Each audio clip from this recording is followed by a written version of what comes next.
Hi, and welcome to the TD Meetup.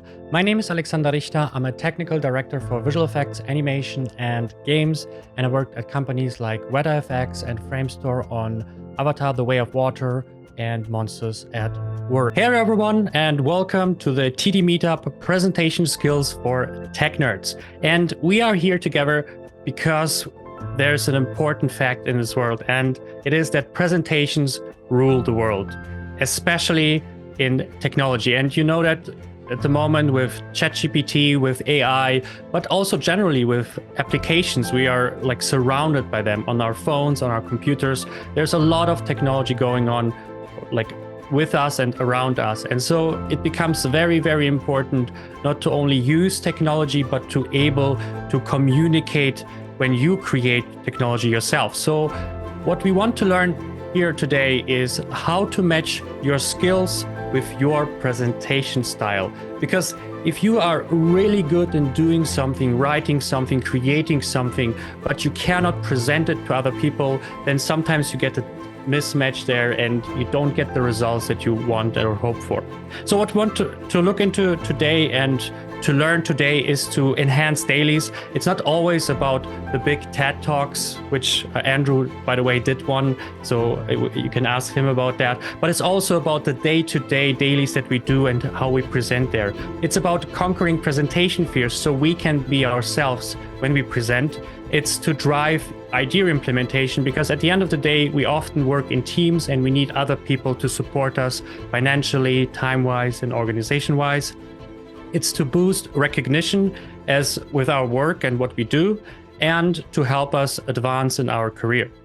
So this event is not just me, it's also with me is Andrew Schlussel, who is the Senior Director in Training and Development at DNEG Animation. Previously, he was working at Netflix Animation, at Framestore, DreamWorks, and Pixar. And recently, he opened his own website where he does master the spotlight and teaches other people presentation skills. And my name is Alexander Richter. I'm a Technical Director for Visual Effects, Animation, and Games, especially focused on teaching how to become a technical director and Python.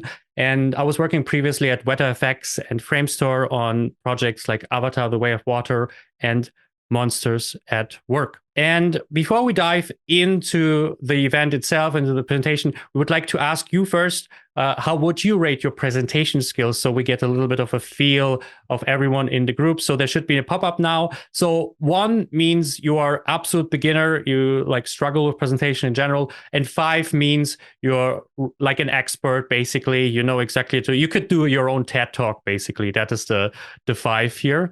So just vote quickly so we all have the chance to see what kind of group we have here together, and then we can, let me vote myself. Okay, let's give it a few seconds so everyone has the chance to vote. 54% are on the free, balanced out between, you know, you're not a beginner, but you're also not an expert, which is perfect for here because it means there's still room to improvement. And I think if you follow what we want to teach you here, you will definitely increase for at least 1 step forward. So everyone who is a free now definitely can improve to a 4. And how we want to go through this event and how we want to teach presentation skills for tech nerds is first we start with Andrew. He will look into the body. He will explain you how important it is to control your body, how important it is to make an impression with your body. Well, then afterwards, I will go into the content, especially when it comes to technology. There is a lot of things we need to make sure we address when we talk about our technical work. And last but not least, we have a Q&A where every one of you can participate and ask us questions, and we can dive deeper into specific things that maybe are unclear or you would like to know more about. Let's start with Andrew and the first part of the presentation, the body. So welcome everybody to Presentation Skills for Tech Nerds. There's me as a tech nerd. Okay. The first thing I want to let you know is that you are already good at presenting. And you might be thinking right now, well, why am I here then? But what I mean by that is when you're in a situation where you're feeling comfortable and confident, maybe it's in one-on-one conversations with a family member or a close friend, but you can tell a story. You can make someone laugh. You can get your point across. When you're feeling comfortable and confident, you're a good communicator. You wouldn't be a working professional in this field if you weren't. What this event is about, and what I'm going to present to you today, is that I'm going to offer you some things to help you be that comfortable, confident version of yourself when you're in high pressure situations. Because when we're in a situation where maybe we're in front of a group of people or speaking to authority or pitching something, that comfort and that confidence goes away. And so it's not about acting a certain way. It's actually just being your authentic self, but your comfortable, confident self. So I'm going to ask you guys to respond to this. So I'm asking a question. I'm hoping I'll see a bunch of hands go up. And if you're willing to put your camera on, great. But I'd love to hear your guys' thoughts on why present face-to-face. What is it about presenting in person or face-to-face over Zoom that's better than an email or a phone call or sending slides or a PDF? Or we have a million ways to communicate now. So let's see some hands. What do you think? Why do we still need to present face-to-face? What's valuable about that? What's different from other ways of communicating? Hi, thank you very much. Definitely speaking in person or at least through Zoom will allow for the engagement for anything that wasn't covered. As much as we want to prepare and as much as we want to create outlines or anything like that, there might be more nuanced questions or things that might need to be explained or communicated that may not be as easy to communicate if it's just a one-way communication. Yeah, exactly. You can gauge the audience, see what they're understanding, and respond in real time. Perfect. Vinay. Going face-to-face helps in understanding, like you said, the nuances of conversation, because sometimes when you're speaking to people from, let's say, a group of community of people like this, right, especially cutting across the geographical barriers, when you have people, sometimes just the voice might not be enough. There may be situations where we'll have to explain ourselves better to get our thoughts across. So having face-to-face would definitely help us in understanding in what emotion people are trying to convey what they're trying to say, which might not be completely, communicated properly just with the voice. So I think I think it does. I heard the word emotion in there, and I think that is really key to this because our face and our body, we're expressing emotion. It's not just facts and figures. And often it's the tone or the emotion that's lost in all these other ways of communicating. And we're going to keep coming back to that point. I just want to take a moment to talk about the emotional content of what you're saying, because what you're saying when you do a presentation has obviously the facts and figures, but there's also emotional content. And we tend to communicate that in a small part in the words we say, in a larger part with our tone of voice, and our pose and our face communicate the emotion quite a lot. So if someone were to ask me, "Hey, Andrew, how are you doing today?" And I just went, "I'm fine." Like, that doesn't really communicate emotion. In fact, it's almost a little creepy, like it's almost too neutral. It's like, what's going on with them? But here's another example. If someone says, "Hey, Andrew, how are you doing today?" And I said, "I'm fine." So in that situation, the words actually were contradictory to how I actually feel. I was expressing with my tone of voice and my pose that I'm not fine at all, right? So the emotion is communicated through tone of voice, pose, and face. Those don't really come across in most other ways of communicating. What do we remember when we are getting information in all these different ways? Well, we remember a small proportion of what we read only, a little bit more of what we see, a little bit more of what we hear, a little more of what we say. So the people who've participated, like Jose or Baglan, like they're going to remember what they said more than anything I said. We remember what we do, but more than anything, we remember how we feel, how we felt. We might not be able to write down what exactly someone said or the list of things they said, but we'll remember how we felt from something. So if we remember how we feel more than anything else, and we communicate emotion through our face and our body and our tone of voice, the emotional content matters. So I'm going to go through a list now of different presentation skills. And think of these as best practices or good habits or just things you should do when you're presenting. It's by no means an exhaustive list. In fact, when I do the full length class, it's at least twice as long. But there's a few. These are a few I'm going to go over today, and I'll list them here, and then I'll go over them one by one, and we'll talk about them. And those are pausing, breathing, avoiding non-words, eye contact, posture, intonation, and emotional honesty. So let's talk about pausing. So people are very often uncomfortable with silence. They get in front of a group and they feel like they have to fill every moment with sound. But pausing allows you to think. It allows you to form your next sentence. If you're nervous, that's when you tend to trip over your words. And you tend to speed up, actually. But in fact, what you should do is slow down, pause, form your next thought, and then go ahead. And the audience actually likes pauses. They like time to absorb what they're hearing and process it. They don't want every single moment filled with sound. When I do this series, in fact, we do an exercise because in each session you practice one of these skills. And I say, okay, you're going to prepare a short presentation, just 2 minutes long. But in that presentation, I want you to put in 3 5-second long pauses, which is like this.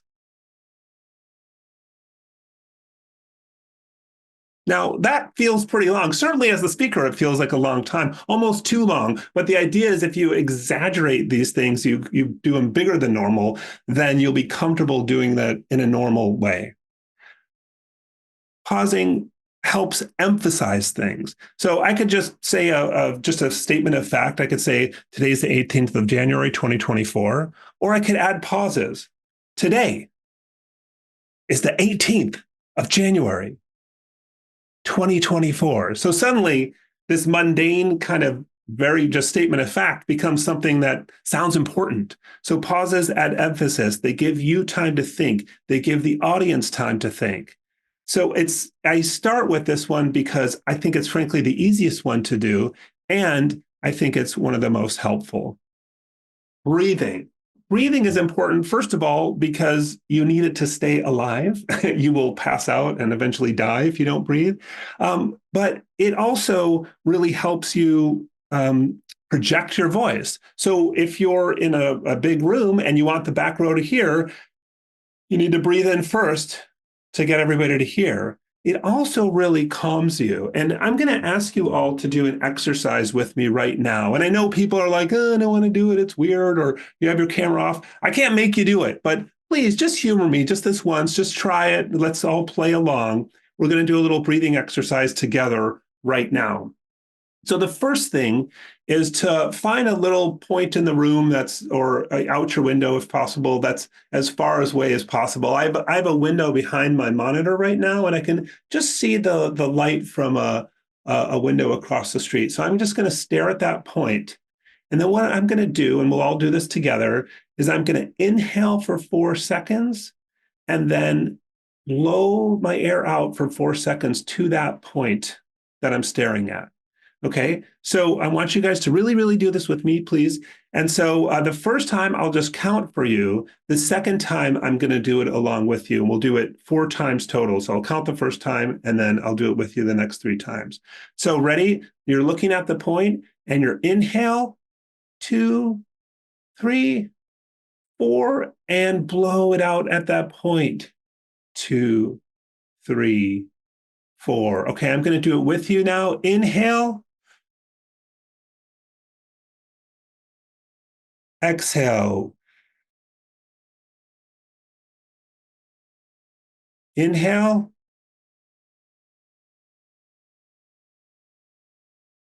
Exhale. Inhale.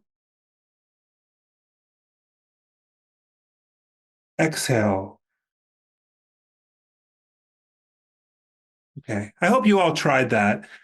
I feel right now, literally, I feel clear-headed, almost a little lightheaded, in fact, but I feel kind of energized. I feel relaxed. And this is a great thing to do in those moments before you have to get in front of people. What a lot of people do is they check their slides. They're looking at over their notes again. They have this kind of frantic, nervous, I don't know what to do with myself. The best thing you can do is just calm yourself. And the best way to do that is just breathe. There's loads of different breathing exercises. I'm sure some of you experienced them in yoga classes and all those kinds of things. But this is one I personally like and one I actually regularly use. So it's one of the best ways to calm yourself and clear your mind. And breathing while you're presenting is great too. You know, if I start my presentation like this, you are already good at presenting. So when I take a deep breath in a sort of obvious way like that, actually that can even be relaxing for the audience. When you see someone relax, you kind of like go, oh, you know, it calms you. So it can help you audience, clear your head. It's something to do while you're pausing, right? When you're thinking of that next sentence, you can just take a deep breath. Eye contact. Eye contact. It's a little tricky in a world of Zoom, right? Because obviously I'm not looking in your eyes right now. I'll first talk about it from the point of view of when you are presenting actually in person. And in that instance, eye contact does a lot of things. One of the most important reasons to present in person or face-to-face is this idea of credibility. You're putting your face, your body, and your voice behind the idea that you're sharing with this group. And when you can look someone in the eye when you tell them, it offers credibility. And on Zoom, when you're looking into the camera, it gives people that sort of same feeling. It's tricky on Zoom because part of what we want to do is see the audience and their reaction. And sometimes you can see them well, and sometimes you can't. I like to sort of put the Zoom interface right beneath the camera so that I can see the audience as best as possible and I'm as closely approximated to the camera as possible. But if your audience isn't, you know, on your screen close to the camera, it's good to kind of keep coming back to it. You know, so if I'm looking at someone in the lower right corner, as long as I sort of keep coming back to the camera, that's helpful. If our eyes are kind of moving around too much, it feels less credible, right? There's an idea that different sort of eye move. You ever notice when someone like thinking about something, they're often like looking up and away? There's an idea that different eye positions are mapped to different ways, things you're thinking about. So like looking up and to the left might be, I'm remembering something I saw, and looking up to the right might be, I'm trying to imagine something I could see. But if you're going back and forth between them, it's like you're not drawing from memory, you're drawing from something you're imagining. And like then you get that sort of shifty eye thing that doesn't feel trustworthy. Eye contact helps you see what the audience is experiencing, right? If people's eyes are glazed over, if they're not paying any attention, you know, or if they're bored, you know, or if their eyes are closed, it might mean they're asleep, which happens all the time. Like I'm probably one of the worst with that. My family knows every time like a movie comes on, if it's like I'll fall asleep in the first 20 minutes or something, or I'm at some big conference like a SIGGRAPH. I went out the night before. I'm in a big conference hall. There's a talk I really want to see, but the room is dark and the chair's comfortable and it's warm and it's like. And so when people have fallen asleep when I've given lectures, I don't take it personally, and I would encourage you to do the same. It's not necessarily, you know, about what you're saying, but you can take responsibility if someone falls asleep, and you can change things up. You can, you know, switch what they're looking at. Like I can switch between, you know, make things change or turn the lights on and off or make people stand up or, you know, get loud all of a sudden. Like you can do things to get people's attention so that they stay with you. Posture.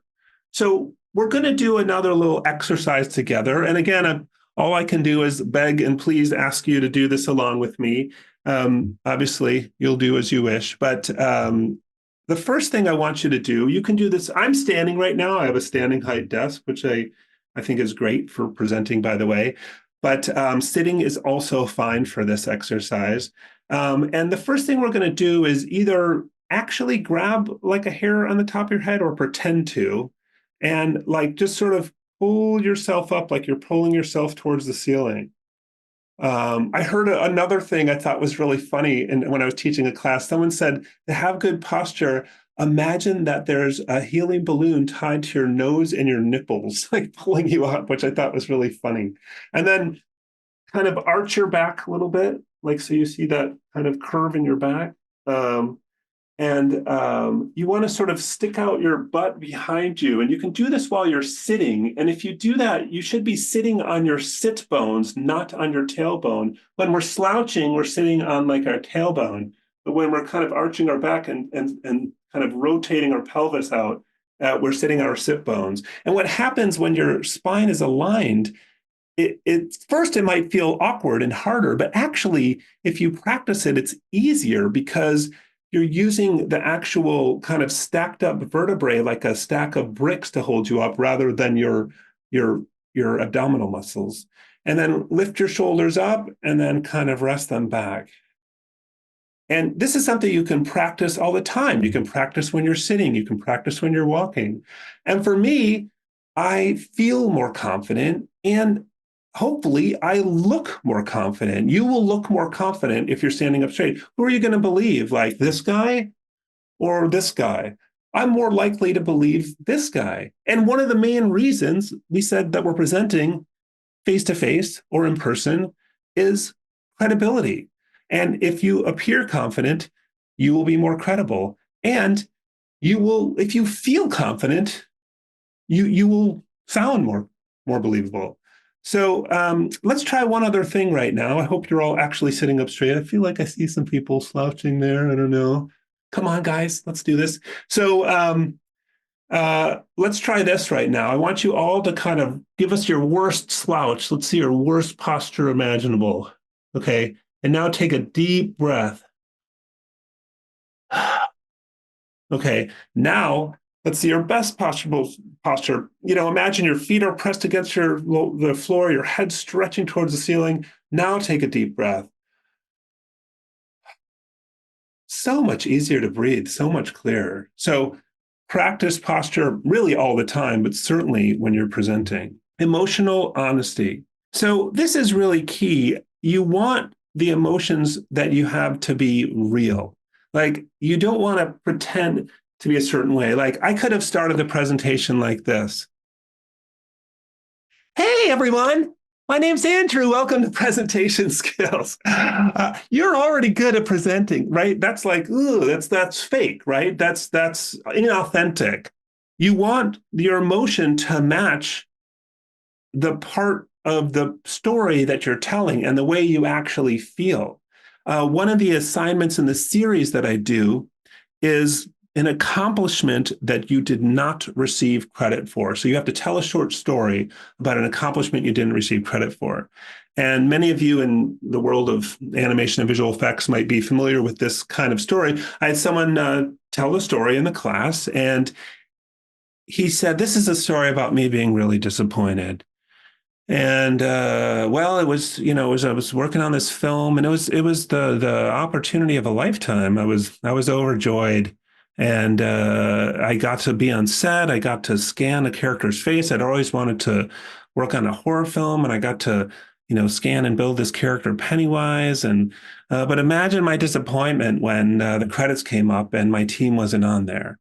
So he told that, and I was like, well, good job, but we felt the disappointment, but we didn't feel the other emotions, right? So when you're saying, this was the opportunity of a lifetime. Like you want to be in that emotion for that part of the story. Like this was the opportunity of a lifetime. Like kind of sort of try to transport yourself back to that space and time and feel that way and sort of let that come out.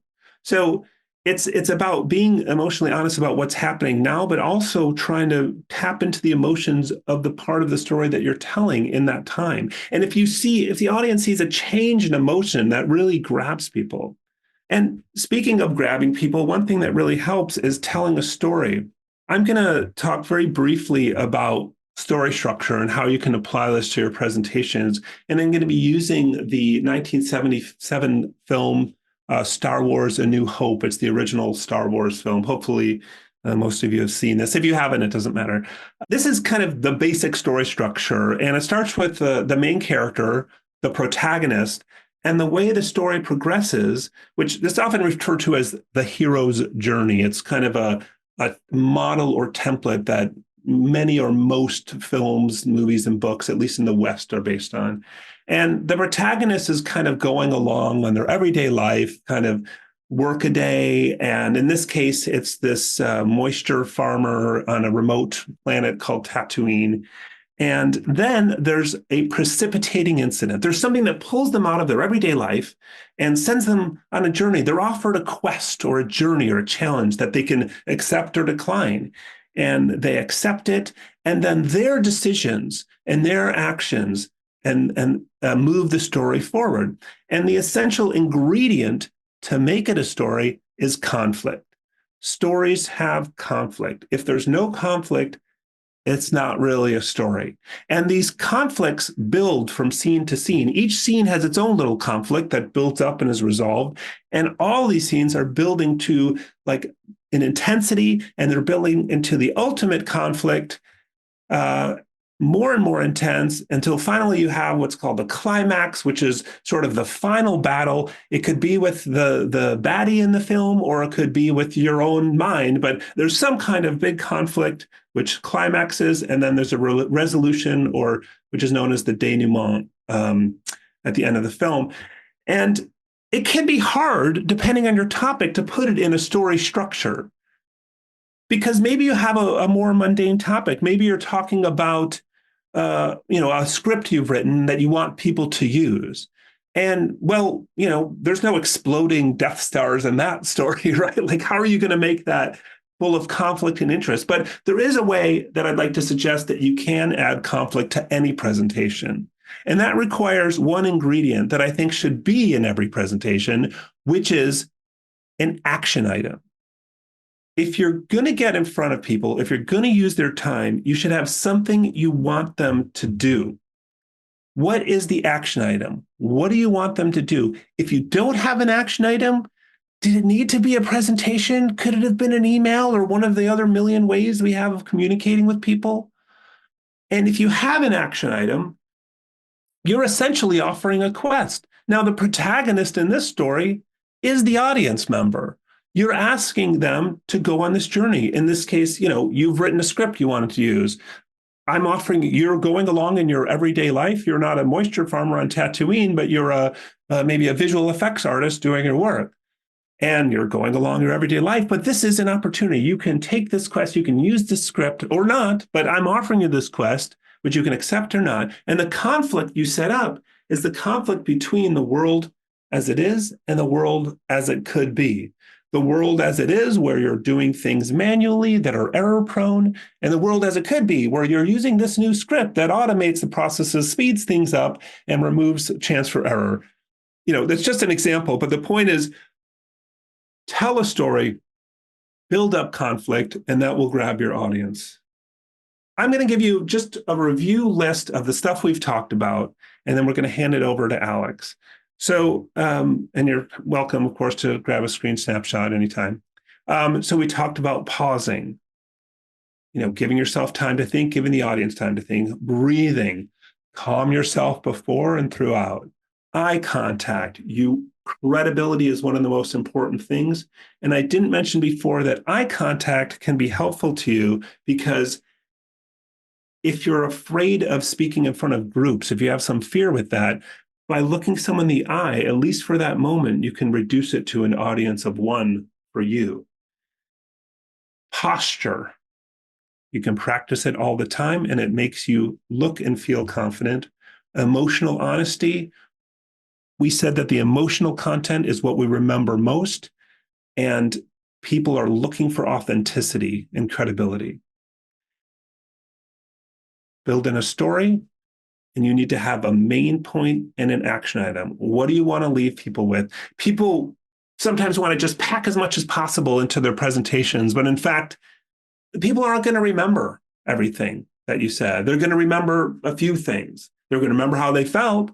Hopefully they'll remember your main point, and hopefully they'll do the action item, the thing you want them to do. So those are the things to focus on. And when you're building your presentation, those are the things to keep in mind and cut away all the other stuff that isn't helping get across your main point and helping get across your action item. So thanks so much, everybody. I'm going to hand things back to Alex now. And and we'll have time for questions at the end. Awesome. Thank you, Andrew. So we are moving to the second part. So now you know the importance of your body and what you can do to enhance it. It is vital. Every presentation starts with the body, as Andrew just showed. You have to feel confident before any content to present. If it doesn't matter how good your content is, if people don't believe you, if people don't believe what you say, if people don't believe that you can actually do it, it doesn't really matter. So the body is always the first part. And this is something you can just like practice through time. And if you use a few of the techniques that just Andrew mentioned, I think you will get better over time.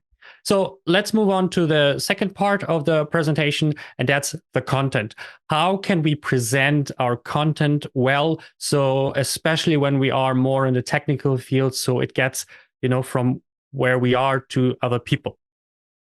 And we start where Andrew basically ended, with a little bit of a different side of story and purpose. So we need to think about, why does this exist? Why is this presentation there? Why is this tool there? We really have to make sure that it's not just, oh, we know exactly why we wrote this tool, or we know exactly why we wrote this feature. No, you have to answer this very concretely so you can answer it for the audience. Also, where does it originate? Where does the idea come from? What is the story behind this feature? What is the story behind this script, behind this element that you created? Because that explains the purpose of that. So does it solve a current issue? Does it avoid a future issue? Does it make people happy maybe? Less work, less bureaucracy, less structure, anything. What was the effort? So you have to also think about what is the effort to do so, and sometimes bring it back into the presentation so people understand maybe the struggles, the wins and failures on the way. If, for example, the founder of the renderer Arnold talks about his new renderer, at the same time he talks about the struggles and the wins they made, it just makes a more interesting and engaging product, and you're like, oh, let me try it, because the founder seems to be passionate and he explained how he did it basically.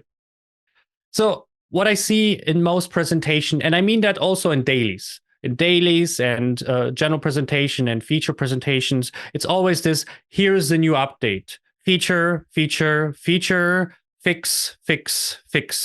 And a lot of people, as Andrew just mentioned, think about like more the quantity thing, like, the more fixes I show, the more features I show, the better. But at the end of the day, it's also about understanding the features and understanding the fixes. So if you just present the features and fixes, there are two things that are often missing: the understanding and the appreciation. Because not everyone understands each feature or fix. Not everyone understands how much work went into that and how much maybe genius is in there. But by telling the story of your fails and wins and the situation, you basically can bring people on the same side of understanding and appreciation as you are. There is an easy way that we can help ourselves to make sure that we have the right story and purpose when we present anything. It doesn't matter if you present a tool or a feature or anything.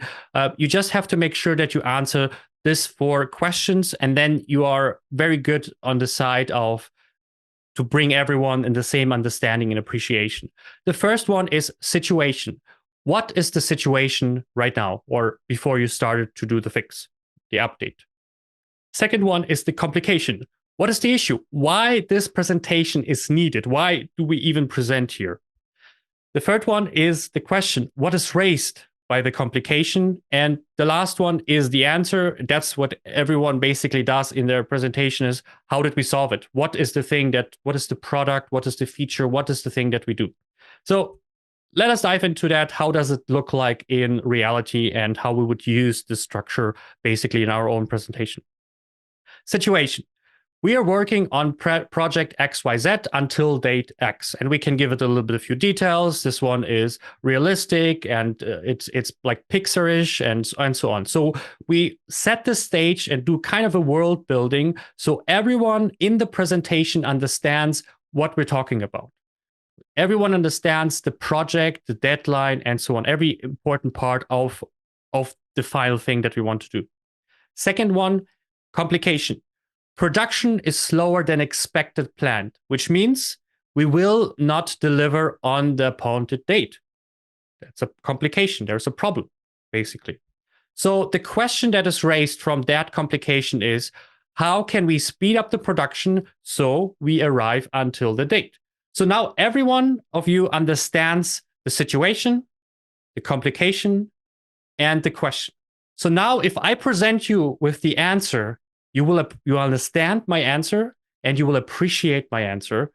And for example, in this case, we automate a few processes. If we automate a few processes, we speed up the production, we deliver on time, and everyone is happy. By breaking that down into situation, complication, question, and answer, I basically made sure that everyone understands what is the situation, what is the problem, what is the question that you want to solve, and what is the answer that you give it. And with this 4 situations, basically, or for these 4 elements, you make sure that everyone in the room appreciates and understands what you're doing. The issue with most presentation is that most focus on that. It's the feature, fix thing. But if you just show the answer, people also have to understand the rest. And you cannot think that everyone knows as much about whatever you did as everyone else. You spent maybe days, weeks, months, or years on a problem.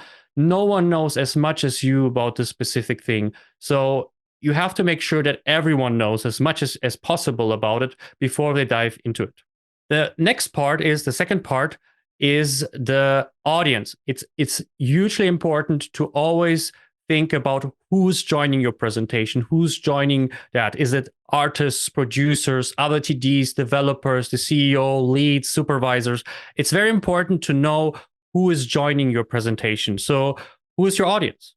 For example, at the beginning, we asked you guys in a poll, like, how good are you in presentation skills? So now Andrew and I, we kind of have a little bit of understanding. Who are you? How good are you? And we actually know if this is the perfect presentation for you, and we can even improvise during the presentation because we understand it. And obviously, we know our audience even better because, for example, this is presentation skills for tech nerds. So the tech nerds, so people who are joining now today are people who are technical people or people who are interested in technology. So it's a specific group of people. And so we can make a presentation that caters to that audience. With the audience comes also how familiar are they with your topic. If you present a software or a programming code or something like that, a feature, does the producer understand in the room? Does the artist understand that? So you have to make sure that if you present it, that you understand what kind of background do they have, so you can maybe give a little bit of an extra explanation so they can like tag along and understand the complexity and the question. How is it interesting for them? So for example, for a producer, it's more interesting to talk about deadlines, technical director about code and clarity, and for a CEO about studio improvements. Oh, this tool would help this project and the next project, and we can sell it and whatever. So there's a lot of things we can do. And a final thing is to how and who will use it. So if you show a tool, if you show features, it's always this kind of like the connection, because if you feel connected to something, you know you will use it in the future, you listen more, basically. Let's make an example how this can look like in a presentation. So let's say you have an automation tool that simplifies the workflow. It can be everything. It can be a loader. It can be a batch process. Whatever you do, basically, it helps the process. It can even be a workflow, basically. So for the artist, what you would need to say is something like, this update simplifies and speeds up the process. So your work is faster and you can focus on the art instead of all the, saving and exporting and importing and so on. Great. For the lead and supervisor, this update makes the team happier and more productive. So it's about the quality and the teamwork. For the producer, this update saves the team time to finish one extra shot per day. So it's about productivity and deadlines. And we even use the language of producers, like they often calculate in how many shots an artist, for example, can do. And if we speak their language, it's easier for them to digest.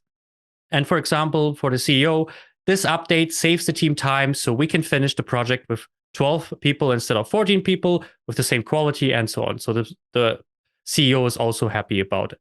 So by adjusting our kind of presentation and giving maybe extra information here or adjusting what we say there by who's sitting and who we want to address, we make them, first of all, listen more. And second one, basically remember more. As Andrew said, there's a lot of things in a presentation, we cannot remember all of it. But the more they feel connected to what you say, like, oh, they will use it. Oh, it will simplify their work. They're like, oh yeah, I will check it out afterwards because it will help me. The more they feel connected to whatever you're presenting.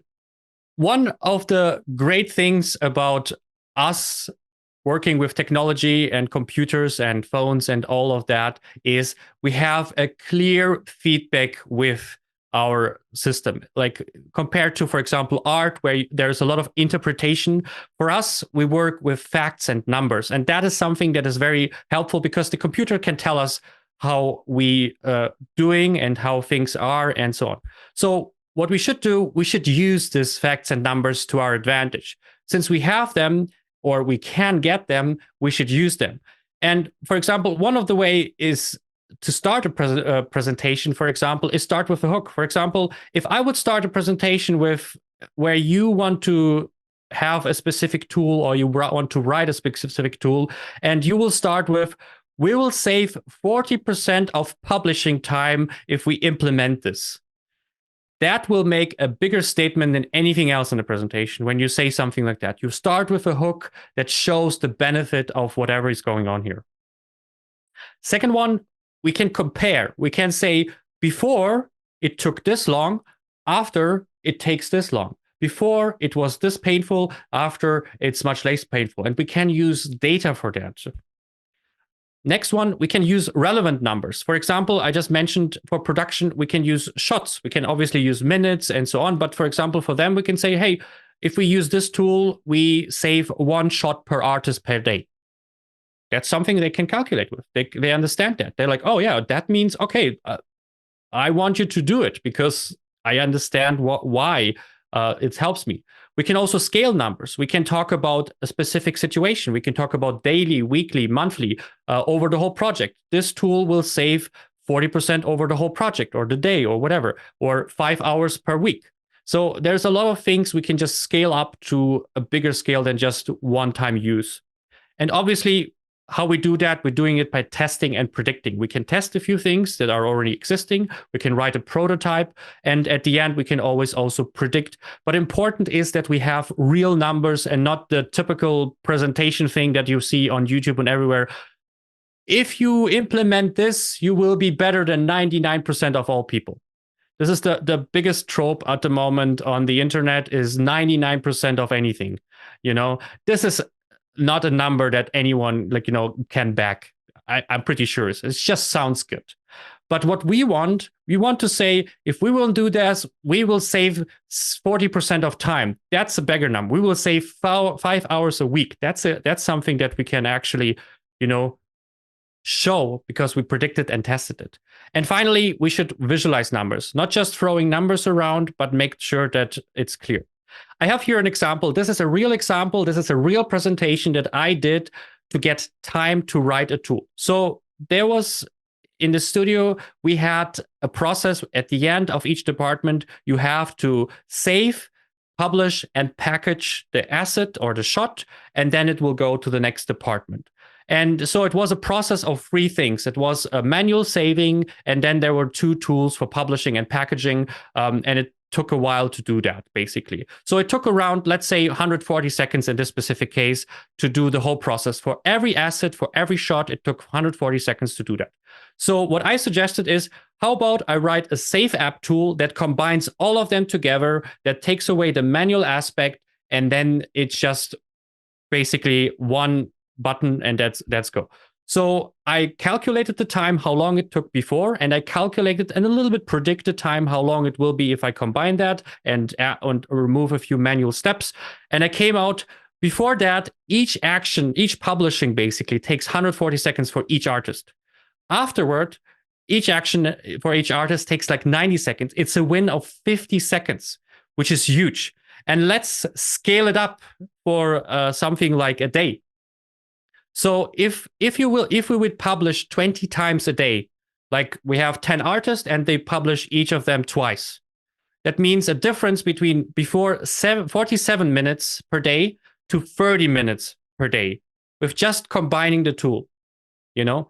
And if you would ask a producer or someone, your lead, to say, hey, these are my numbers, can I get 2 weeks to work on this? And it will save us this amount of time, this amount of money, this amount of shots, and so on, then it's more likely they will say yes, because you showed them what they're investing into. They understand what they invest you doing this or creating this and how much they get out of this. And that is why this is so important to show that. And obviously, the best way is to show it also in visualization, graphs and stuff like that. So here you can see it's much easier to digest. Red, the before, and green is the after. And especially on submission, you can see how much it dropped in terms of speed and so on. So by doing that, you basically convince the people to give you the opportunity, to give you the time by using numbers and facts, basically.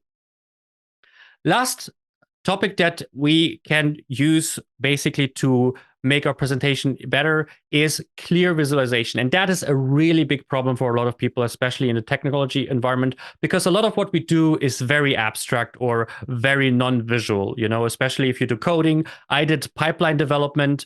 It's very hard to show pipelines. It's often just, you know, some graphics that you can maybe show, like some, you know, connections between departments or something like that. It's not very visual, you know, but there are ways to do that. So we should ask ourselves, what do you want to communicate with your presentation or with this element of the presentation? Is it a software? For example, in a showreel, you can show an effect, something exploding. You can also show the effect in the viewport, and the rest of the view is Houdini. So what's the difference? On the first, you showed that you know effects. On the second, you showed that you know effects in Houdini. So by just changing the presentation, you can communicate more information with the same presentation, more or less. You can show skills, you can show features, and you just have to make sure that you pick the best way to communicate that. I have an example here. So some of you already saw that. Some of you, I recognize David, for example. You were in my course there. So this is from my Python for Macs cohort. This is week 7, and this is basically one of the assignments where the students have to create a forest with Python. And this is a GIF I created for them so they understand what they should do. So this is a bad visualization. Even though it looks nice or whatever, it's just not good. So I just want to ask you, and you can write it in the chat what you think of what could be bad about this visualization is. Why do you think the what I show in the image and the title, Create a Forest with Python, are not aligned?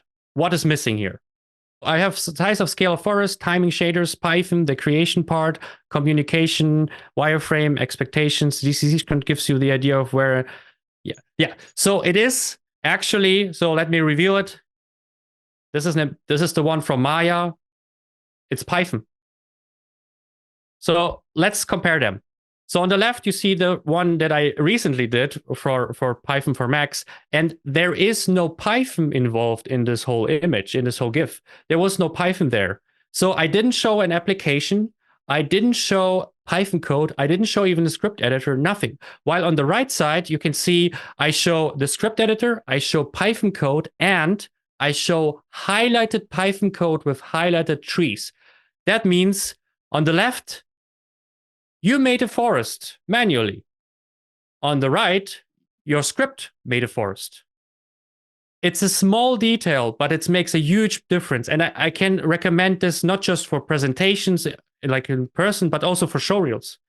That's something that you can miss very easily, where you show something, you show your tool, but you didn't show your tool. You just show the result of your tool.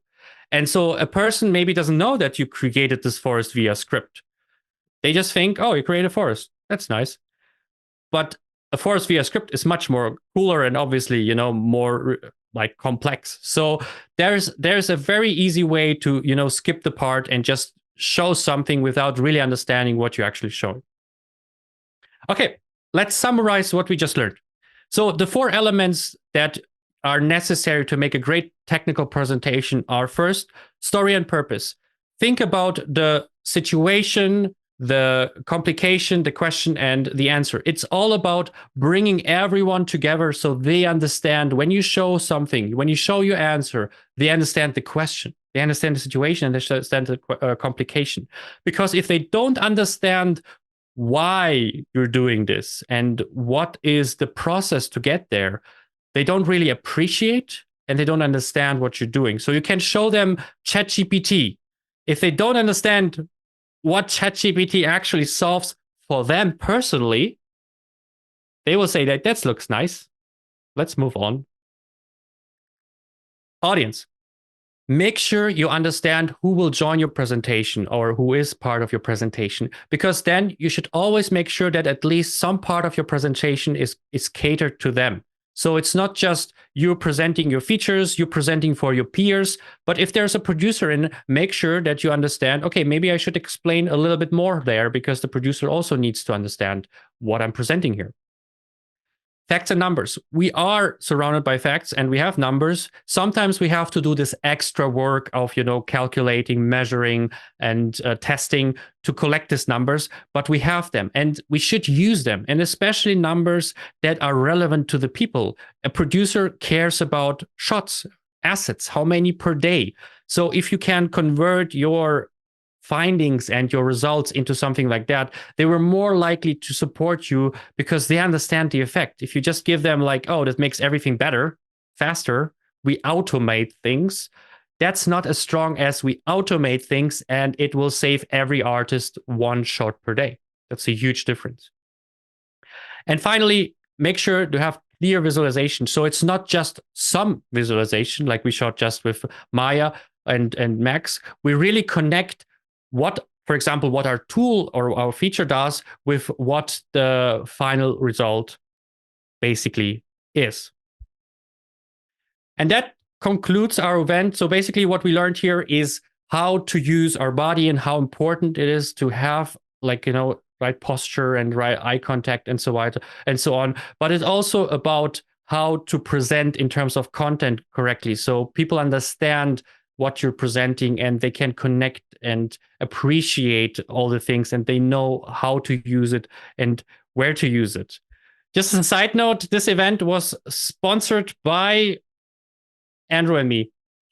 Just for the gigs, we wanted to do this, and I really wanted to work together with Andrew. So if you're interested to learn more presentation skills, check out Master of the Spotlight by Andrew, and he can teach you, dive deeper into with coachings and classes and so on. And if you're interested to upgrade your career in technical sense and into Python, check out alexanderrichtertd.com. And both of us, we wanted to come together because we believe we both have this passion for this industry, and we at the same time we see people sometimes struggle with presenting, especially in the technical field. And it's, as I mentioned in the beginning, it's such a vital element of basically having a positive career if you know how to present yourself, because then people will appreciate and promote you basically. If you want to see more of us, basically, we do a Q&A afterwards, no worries. If you want to see more of us, you can also find an episode, 21 Artist Show podcast with Andrew and me about company education. You can find on youtube.com/alexanderrichtertd and watch us talk about education, basically.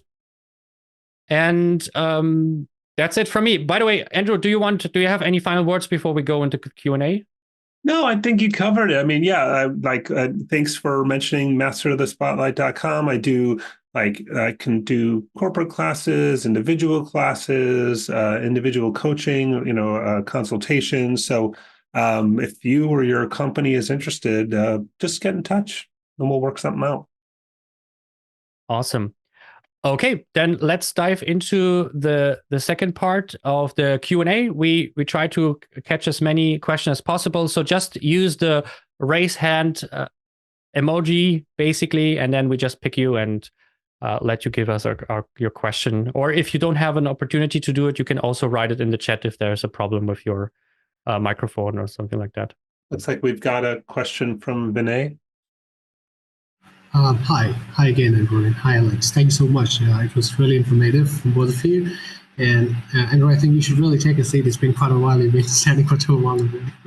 And yeah, so about the question we've got here, I think, Alex, you were telling about the importance of showing how you do things, like example, using a Python script in Maya, right? So let's say we have a show reel that we put on our profiles, maybe, the combination of, I'm basically from the effects department. So when we do it, especially when you focus on Houdini, for instance, it also, like you said, I think even the show reel matters to what kind of audience you cater to, because it is in the same when you show it to a department manager and when a recruiter gets to say it, because the possibility of a department manager getting the idea and the techniques behind it is higher compared to a recruiter who might or might not know how it's done, right? So in those cases, when a showreel is being put out, the extent to which the technicality behind it could be understood is still a question mark. So what do you think about that? Well, like basically you have a making of, you break down your process and so on. Yeah. I mean, it's more of a question of seniority than actually presentation, because at the end of the day, the less senior you are, the more you should show a making of, because you need to show that you're not just using some plugin. You didn't show that you just did some basic course. So it's a more a question of seniority. So in general, like a super senior person who works on Avatar and whatever, they generally don't show making offs. They just show Avatar and Monsters at Work and whatever. They rarely do that. But the less senior you are, you should show it, just because then it shows that you really understand the complexity and you can show off the complexity of something like that. So for example, if I'm on a higher level of Python, I would not show my code anymore, because there will be a GitHub repository for that. I would probably show the tools that just do the action and solve the problems, basically. So that is basically the answer. So if you are, it more depends on your seniority. But what is important for your specific case, for example, is important to address the software. So like either by having an icon of Houdini somewhere in there in beginning or during the project, or showing the viewport here and there on some situation where people see like, oh, this is an effect and this person knows Houdini. So they hire you, they know that you can do Houdini effects. So they know that when they hire you and they use Houdini, that you will be starting instantly. You're not someone who only do like Blender effects or something like that. Right. So Right. that part is the presentation part, where you can sometimes, don't show just the final results and hide away information like I'm using Houdini or using my plugin or whatever. You should show them so people have a little bit more of like, oh, try to present as many information as possible. And in this case, the software would be helpful to see. And in the other answer was basically, the more senior you are, the less likely you need the making of, and the less senior you are, the more you should show like a making of. But you should never present for the HR person particularly, because at the end of the day, they're not the one who will pick you. They will just do a little bit of a, like, the filter in the beginning. Yeah. And if they see you do the basic stuff, your resume mostly, then they will move on and give away. And then, like, I don't know, I cannot judge the effects. The supervisor has to judge that, basically. Andrew, do you have an additional comment to that one? No, I think you've got it right. I mean, I think it's, while I agree showing some script in there is valuable on a portfolio to show that you're using scripting to do what you do, when I see a reel with like a lot of that stuff, if they imagine somebody's reading it off the screen, they're probably wrong. So it's more about showing that you did it that way than, oh, look how clean my code is, because they're not going to really look. So I think to show the kind of steps involved, or if you created an interface, or you know what I mean, like to visually show what you've done is more than just showing the script itself, I think, I guess was what I would add. Yeah. Yeah, it's basically like showing the script editor on the side with the script, while you're executing it, or the application then showing a full-blown Sublime text screenshot. It's like, no, the script is only the helpful part to the actual thing. So never see your scripts or whatever as the focus if you're not a pipeline TD, basically, because the script usually is more of the support part. Right. Yeah, that answers the question. Thank you so much to both of you. Thank you. You're welcome. Bhagavan. Yes, I don't have a question, but I want to just add and support the breathing part, which Andrew told us. So with my story, recently I have started going to acting. So in the first lesson here, I expected that we will learn how to act. But instead of this, do you know what they learned us? They learned us to breathing, how to breathe rightly, correctly. So, and the second part was how to make a right eye contact. So the firstly, I have noticed that it's important. It's a skill. As I thank you for you, both of you. I want to express my deep gratitude for you. So especially for Andrew, especially for our master Alexander. So I think we will meet in next time. Yes. Okay. Thank you for you. It was very great information, very great lecture for us. Thanks. Thank you. One thing we do at DNEG Animation is we run improv classes, improvisational acting, and we bring in this amazing teacher. His name is Bruce McKinnon. You can look him up. And I like to kind of steal some of his improv teaching for my presentation skills because it's all relevant. But I think if you want to sort of build confidence in communication, that's another really good way to do it, is take an improvisational acting class. Yeah, I think it's also smart to do acting, because that's what I actually do. I think it's really helped me to present how I present nowadays, because I did musicals in my school years. So, I sing and I mean, the hardest part was always walking, clapping, and singing. So, and that really teaches you, not only express yourself, but also multitasking, because every presentation is basically a huge multitasking thing. Like just this one is, you have to look at the chat, press the presentation slides, talk, react, and things go wrong and so on. So there's a lot of things to do. So it's also underappreciated how much multitasking you actually have to do during a presentation. And if you are not in the auto mode where you do that, like, basically automatically, then you will be overwhelmed easily also. So that is also like a part that we didn't mention, but just the comfort of multitasking during every presentation is something that really helps you to be better in it, basically. Now we want to see some of your musical performances on your YouTube channel. I think there's a song somewhere, probably. Yose. Hi.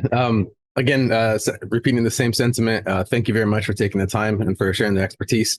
I do have a question that would sort of build off of what you just said, which was about being comfortable in presenting. So my presentations, whenever I do them, I feel root back directly to my preparation.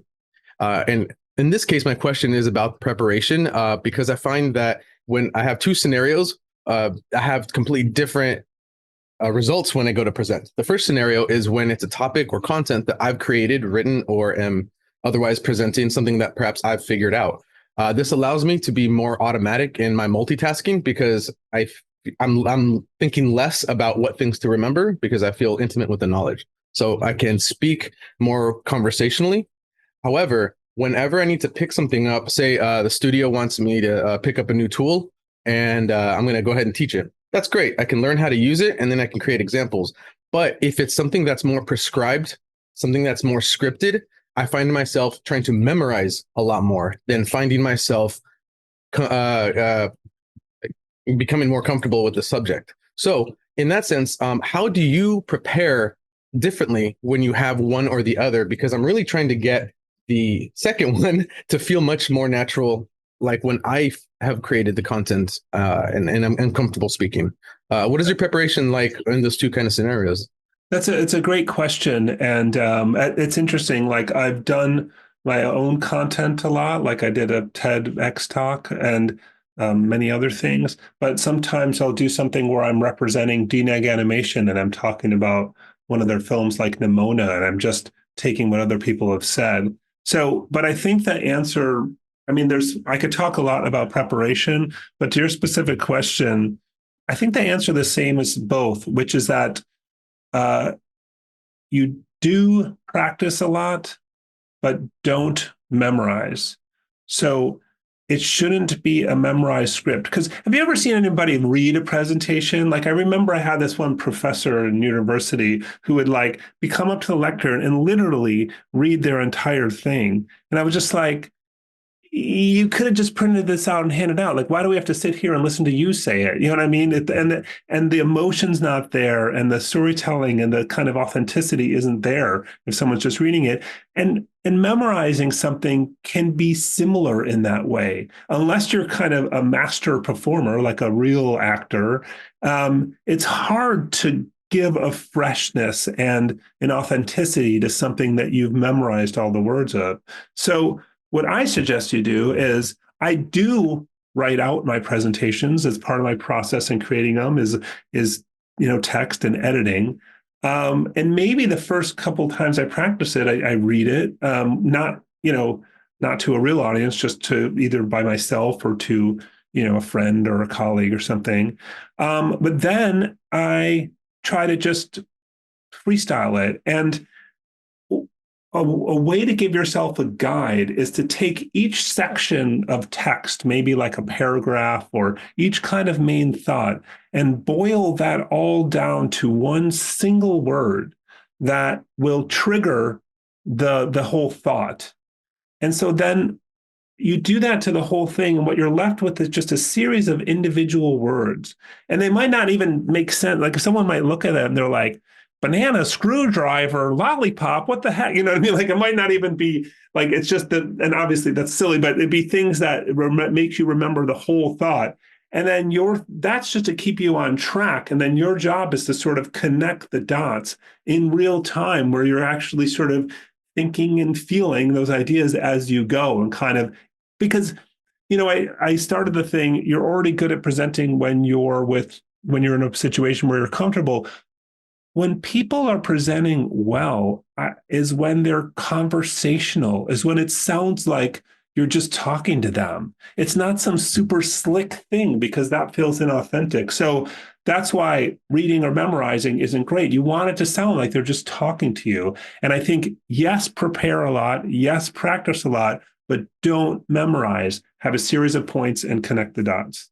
I would like to add to that. Absolutely. I was also like, I didn't thought about, because I remember I read a book about memory, and it was exactly that you remember a specific trigger points. You go through the room and you remember specific aspects of that, and that trigger the whole, and that's actually what happened with acting for me. I remember I had half of the script of the whole musical, basically, because I was a pastor and I had huge, long, church, basically, monologues. And I was always afraid. And every time before I went on stage, I was like, I forgot everything. But the moment I started the first sentence, it came like a waterfall. It's just like that. And that's basically what Andrew said, is like, I practiced a lot, and it's just this kind of, if you practice it a lot, you just need the first sentence, and this would be also the trigger point. And if you have this first sentence, then you basically everything just flows out basically. And I know that from YouTube, especially if you do it with camera or something like that, every time I have a full script, I fail. Because I really get stifled and basically I want to perform well. I don't want to make mistakes. And then I basically do sentence by sentence because I just literally cannot do it. And the best way that I do notice for myself and also for this presentation is I just prepare the intro. I have a few sentences in the beginning, and I try to prepare the outro because I suck at outros. If you would watch all my first episodes of 21 Artist Show, they're all suck because I'm like with Andrew also. I think we also it was also sucked there. It's like, Andrew, thank you very much for joining. I don't know, that's the ending. Okay. goodbye. That's a little bit of my own thing where I noticed that, but that's how I would do the same. It's like practice and create your introduction sentences basically into the topic. Yeah, 100% agree. Russell. Yes. Thanks so much, Alex. Thank you so much, Andrew, for this meeting and this setup. I am particularly interested with this because I just started a podcast myself, and I have this. Yeah. And I listen to both of you speak and share. I thinking about how this translates to conversations, interviews. I personally would love to speak to a lot more technical people and to communicate technical ideas and concepts to a wider audience. But at the same time, I struggle with being able to really tackle those kinds of conversations because I'm not quite sure how they will take it. And there's something I just said about taking responsibility in the room. And I would like to see if you could go a step back and just how will you interpret the same thing within the space of an interview? How do I handle this? Andrew? Well, yeah, I can take. I was thinking because you do a lot of those interviews, I thought you might have something to say. I mean, I guess it's, I think, Alex actually talked about thinking about your audience. Like, who is your audience? Is the audience like the extremely technical person who's going to understand all of the, vocabulary words and the acronyms and the code? Or is the audience the more kind of, people who have sort of understand the gist of it, but don't understand the details? And I think kind of trying to either know your audience or curate the audience that matches what you're trying to do, kind of make sure you're connecting with the people that matches. So yeah, I think I would go back to understand the audience. What do you think, Alex? I mean, obviously, like preparation is super important. Like I noticed the best thing, I like to improvise during my interviews. That's basically my core. I don't like to have prepared question per se. But what I do is I always prepare. I watch as much as I can about the person. I know all the details that are important about the person. And I love to surprise. I remember there was one episode with 𝐭𝐡𝐢𝐬 where I literally showed her, she had some machine learning thing with like walking robot in there. And I like, hey, can you tell us more about this? She was like, what? Where did you find that? And suddenly the whole like emotion shifted basically. So if you prepare well and then you ask better question, basically that's by default. But if you can surprise them with that also preparation, because you bring something up that they especially they're proud of, if you can figure that out, that would be amazing. If you can, so basically the most important thing is to get them out of their shell. That is my focus of what. Let's literally my main focus as a podcaster is always bringing the flow of the discussion. If it goes in the wrong direction, I ask different questions to go back to what I want this episode to be about. If it goes to if it's a little bit like corporate talk, because that sometimes happens, there people say everything is great and this was easy peasy and whatever, and you're like, this is boring, this is not an episode. You try to get them out of their shell by asking questions that are more personal to them, where they give their own opinion about that, and so it suddenly becomes more of like emotional answer than like brain head answers basically. And that's how I would basically approach that. And I think I like that about that kind of tone of making people comfortable. I think having time to talk before the kind of recorded interview begins, just to kind of settle in, relax, start sort of a rapport before you dive in, I think it's really helpful. Yeah, never start the interview like the moment you're connected. That's the worst thing you can do. It's like, and the same thing for presentation. We just talked with Andrew. What I like to do before every presentation is I like to talk with someone. It doesn't have to be with, like, you can call your mom. Say, hey mom, let's talk for half an hour, just so your mouth is working and your brain is working and stuff like that. And also before like an interview or whatever, make sure that you have this 10 minutes of bantering where you talk about the weather and stuff like that. So there is this like, small talk connection, because every time we started instantly, I literally have to delete this part in the episode, because it's always very stifled and you're like two strangers talking with each other. Where if you had this half an hour building together, literally my favorite things when we were in the same room and we're putting the microphones together and we were talking about whatever, cars and video games and so on. And then when we started talking like with Nicolas Leblanc, it was already like we were basically friends. And it's such a different vibe. And like, but again, this comes back to anyone's presentation style. Just make sure that you warm up before, and you can do that even in a presentation. Like you talk with your audience, you prepare yourself so you are, prepared to talk in general. I think that's super important. If you have a more direct question, let us know. I have here from Florian. Do you feel a showreel for a TD role can be a presentation in which you actually talk through your project and explain what the scripts do using all the tips from today's meetup? Andrew, if you can also add to that. My answer would be no. No, it's a very a showreel is a very like a resume. There's only one resume and one showreel. It's defined.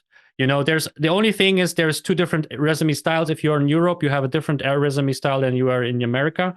But you should follow this. Don't put graphics into resumes or colors or whatnot. Keep it simple and straight. And the same thing for showreel. Don't spend too much time making a film. Make it a collection of your best work and address the application. So you show that you can do things in Houdini, that you can do Python, that's much more important than anything. So don't be too. But the last point that I showed was definitely important. Make it clear visualization.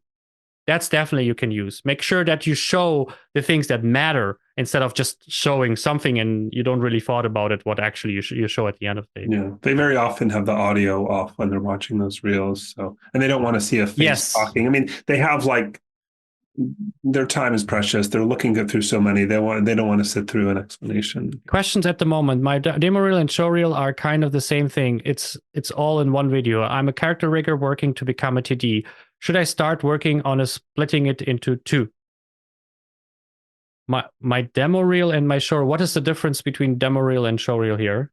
Yeah, I use those as synonyms. Yeah, I kind of listen also as a synonym, so I'm not 100% sure what's the difference. But I think, I guess what I say is like generally, if you have very different role, like, you have some rigging and some animation, like those might be separate, but rigging and TD are pretty close together in my mind anyways. I guess it depends what kind of TD, but I kind of think, and like, what do you have to show as a TD visually? I guess could be another question. Like, do you have enough material? I mean, so yeah. It's a bit hard to answer. Alberto, if you can add a little bit to that, that would be nice. But basically, I mean, you should split when the demand is different. Obviously, a rigger and animator should have different show reels. A lighting and a shading TD or artist should have different show reels. My pipeline reel should be different from my lighting reel. So it has to be connected in terms of what you show. Is that apply? Obviously, they can interconnect, but I would never recommend to apply for a rigging TD role or rigging role and have animation in there. Because it basically takes away from what they hire you for rigging. They don't hire you for animation. So it's not like if you have it combined in one project, that's cool, but you should not like waste the time with something that is not relevant to the reel. That is basically the point.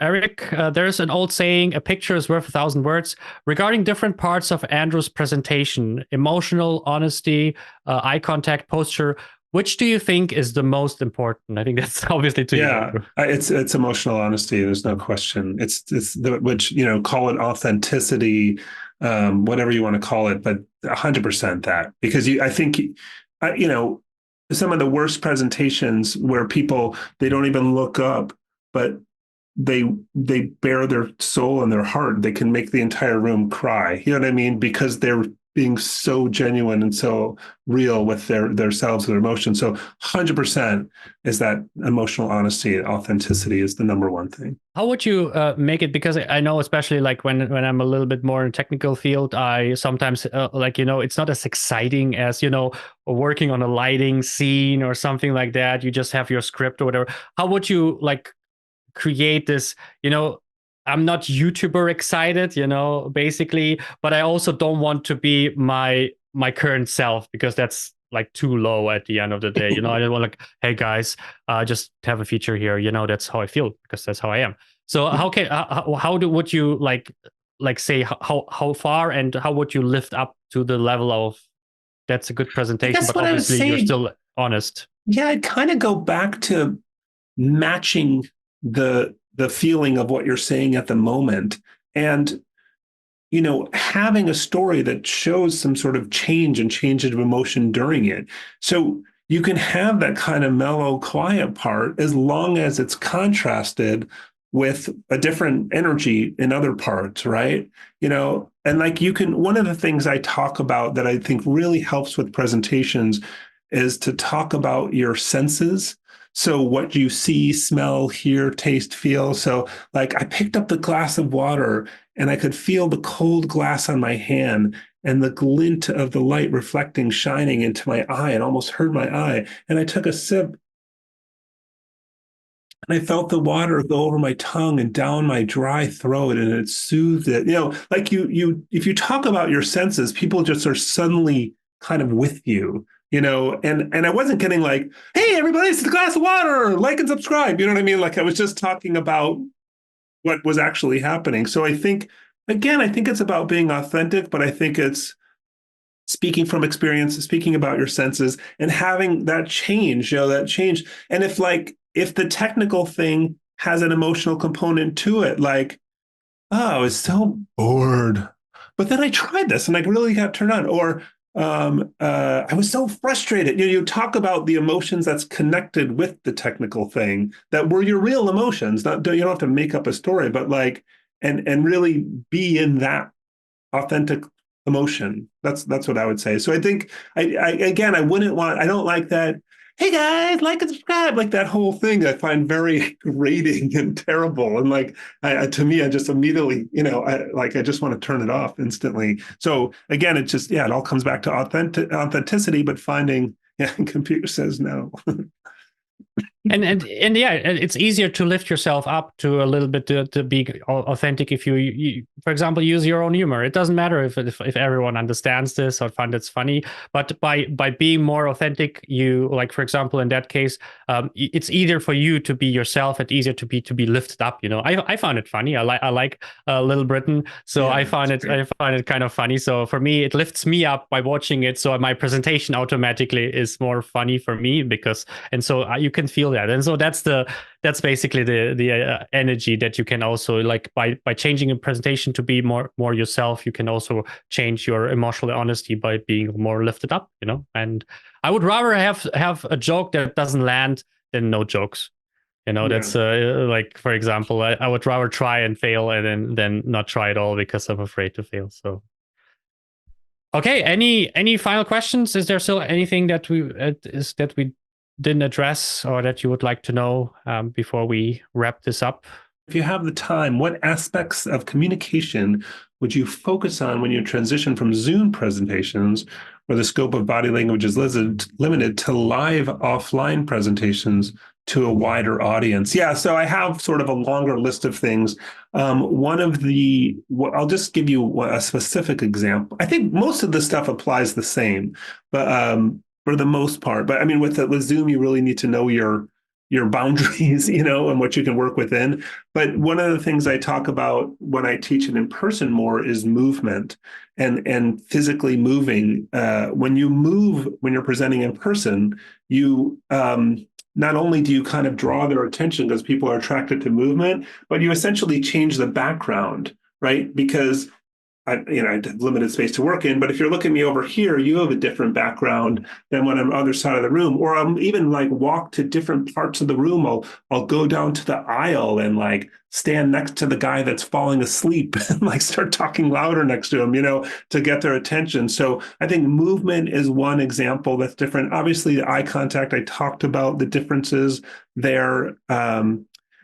And then that idea of visiting the venue, like if you're going to be on a stage or even in front of a classroom, to before you begin the presentation, either the day before or get there early, if you can stand there and look around and say, okay, there's a kind of a bright light here, and there's, all right, they're sitting about this close, and there's, so you get like, just see what it feels like to stand there. So those are a few tips that I would focus on for a live thing versus the Zoom. I can guarantee your connection, HDMI or whatever, will not work when it has to be when you arrive like 5 minutes before the presentation. And you can be the most achieved technical director, when you are like, oh, I'm working on Avatar and whatever, and then you're not able to plug in your laptop to this like projector, and you're like, okay, I failed in time, and like, I don't really know what's going on. But that happens to everyone because all of that is not connected with itself. So yeah, definitely preparation, like coming to there beforehand, feeling the environment and so on, and preparing everything. So especially testing it, testing. Like even a remote is the same. We went here multiple times. We meet just to make sure that everything is working. Because also I was never done Zoom for a long time, so I needed to understand what's going on here.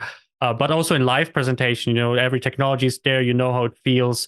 And it's super important to, be not just arrive last minute. I think that's even if it's just a small thing in the company that you do, like why not be there like 15 minutes early and just prepare however it's like, just have a glass or whatever next to you to water. That creates I think that's it. Well, we'll stay in touch, everybody. Thank you very much for everyone. And again, the idea here was not to just presentation in terms of slideshows and so on. It's basically every time you speak up. That's what the idea. That's why the body is so important. It doesn't matter in the daily, you don't have slides, but you still have to present something. You have to present what you did yesterday. And it doesn't have to be, a Star Wars story at the end of the day, but it can be something where you don't just say, oh, I did this fix. Maybe say, hey, there was this problem and this slowed down the production, and then I did this fix. It's suddenly a much more impactful situation than just fix, and no one understands like what does that mean actually.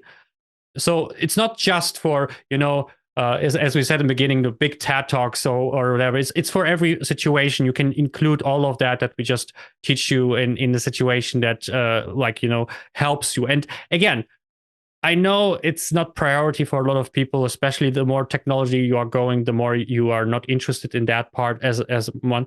But if you don't know how to present your work, you will have a hard time to move forward in the world. And it doesn't matter how good you are. If no one understands your genius, no one understands how great of a tool, a rig, or whatever you do, because you didn't present it in a great way and clear way with cool examples and whatever, then they will just say like, yeah, you're great, but not good enough. And they're like, oh, but I am. And so it's all about, presentation should be a priority. And if it takes extra time to get the data, to get the visuals, to get something, if you want to get something, invest this time. It is worth it. It's a little bit like selling a product. If you don't do marketing, it doesn't matter how good your product is. You will fail, because if no one knows that you have a great product, no one can buy it even. And that is what presentation basically is too. Awesome, guys. Thank you very much. And if you want to learn more, our website, Master of the Spotlight and 𝐢𝐦𝐩𝐨𝐫𝐭𝐚𝐧𝐭 does is part of the TD Meetup. So everyone who is part of my roster knows that this is a monthly event. If you want to find more about TD Meetups in the future, also join us. It's every month is a new topic. We had last month, we had AI. This month was the presentation skills with Andrew. Thank you very much. And next month, we will talk about visual effects pipelines, and whatever the next month after that is, still don't know, we'll see.